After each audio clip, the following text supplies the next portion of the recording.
ngenda kweyigiriza tricks eno eri psychological kubanga ereetera omukazi okubanga akulowoozaako ajja kulabanga high value kubanga abakazi balina engeri gye bakategorizingamu abasajja singa akitegeera nti ono omusajja alina abundance mindset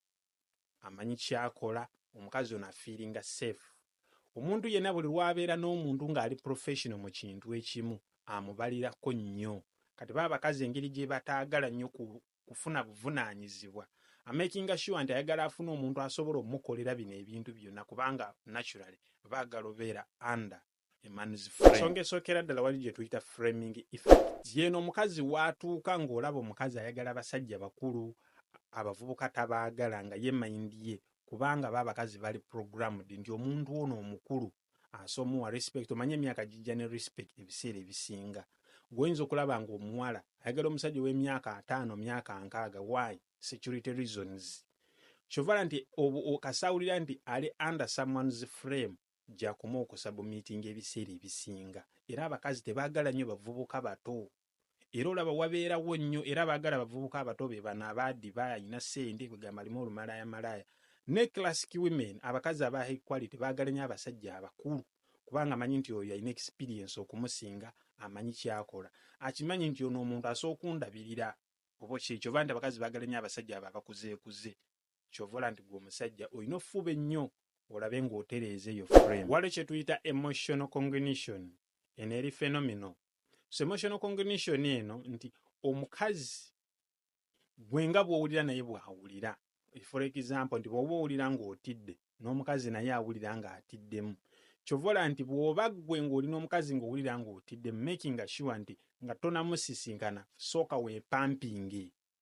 oba okitegeera kubanga confidence yo yegenda okumulaga kuba biki byonna by'ogenda okukola kigenda sinziira ku confidence. Just kyusa mentality yo obeere nga lion okitegeera teekako that leadership okitegeera mulage we mugenda kwegamba kasita owulira nti otidde naye manya naye aba atidde kubanga ky'owulira naye asobola okkiwulira lwakuba nti baba abakazi kiba kizibu okulaba embeera zaabwe singa oba tomanyi omuntu bwe yeeyita oba okusoma body language y'omuntu. So emotional cognition eno gwena okimanya nti bw'oba owulira ekintu naye aso kiwulira kitegeeza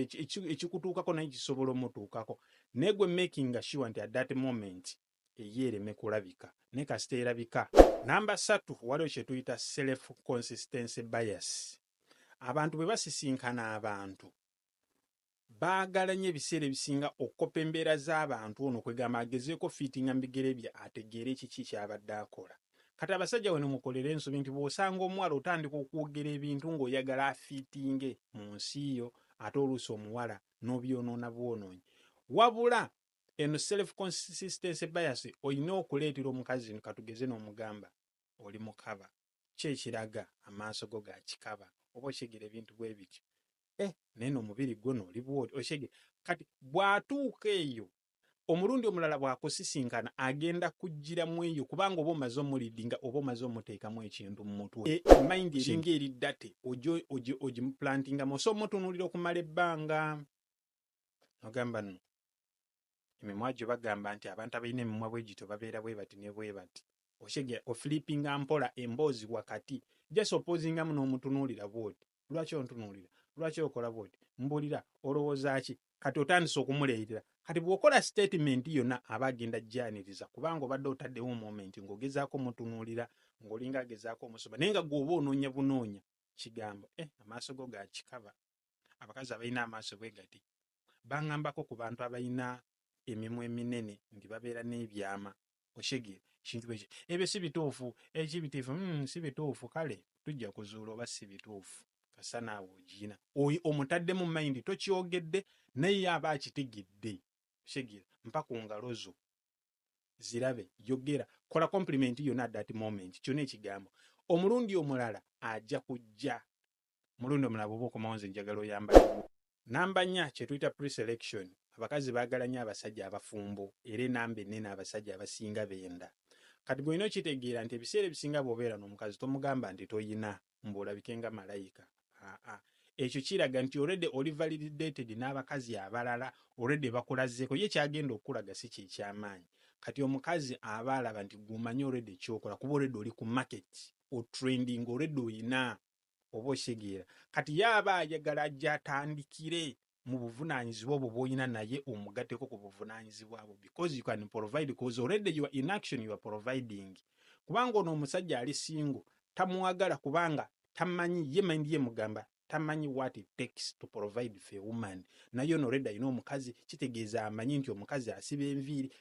atandika okwekubagana yekka kyova nti abasajja abafumbo mu bufumbo bwakyasinze obwenzi osanga omulenzi ng'ali singa omuwala n'amugana n'agenda n'omufumbo why kubanga ye omukazi mind bwetu bwemugamba namba 5 waliwo kye tuyita Benjamin Franklin effect eno twagyogerako kwe kuleetera omukazi n'omugamba nti akukolere favor ebiseera ebisinga lwaki tukyogera tosobola kyawa muntu ate gwokolera favor ate tosobola like kumuhating oba ojja mulowoozaako kubanga favor zino z'okola oba zaakukolera z'omutumye zimuleetera okubanga akwagala oba nga akulowoozaako kubanga ateekamu energy ayina ebirala byalina oleka asooka akole ku eno favor so Benjamin Franklin eno njagala ogikozese singa oba olina omuntu gw'otandise okuvibinga ne making sure nti okuleetinzeewo comfort making sure nti okuleetinzeewo trust ochegeera nina gyendi eno njagala ekintu kino kingulire obeere nakyo nja kusanga nakyo so ajja kigula ajja kubulira mpaka bifaananyi ndabe nondeko mutume time eyo gyateekamu tosobola kuhetinga kintu already omuntu gw'okolera favor kyova nabagamba nti bw'oba okyayo omukazi soko katinge olina oteekawo process oba time omuleetera okumiisinga kuba oba omaze okyusa patani naye kati mwabamu weekyawa n'omukazi n'osigala ng'omuwa obuyambi no oshegeera omukazi bw'abanga asazeewo okwawukana naawe olina okitegeera nti ye saawe kasagamba nti ogenda kulabiriranga abaana kitegeeza ye agenda muvinga on wabula gwe togenda muvinga on mu bwongo olina osigala ng'okola ki wabula nti awo amaanyi go we gali gwe kwata bukwasi musaleko kati ye yalina okukomawo gy'oli kyova nti mbaga nti bw'obanga okyawaganye n'omuntu salako kitegeeza aba akutadde mu Benjamin Franklin effect kubanga ogenda sigala ng'omukolera favor gw'omulabirira wasula n'abaana wasula kati mugjeeko ekyo mulage nti bw'oba ogenza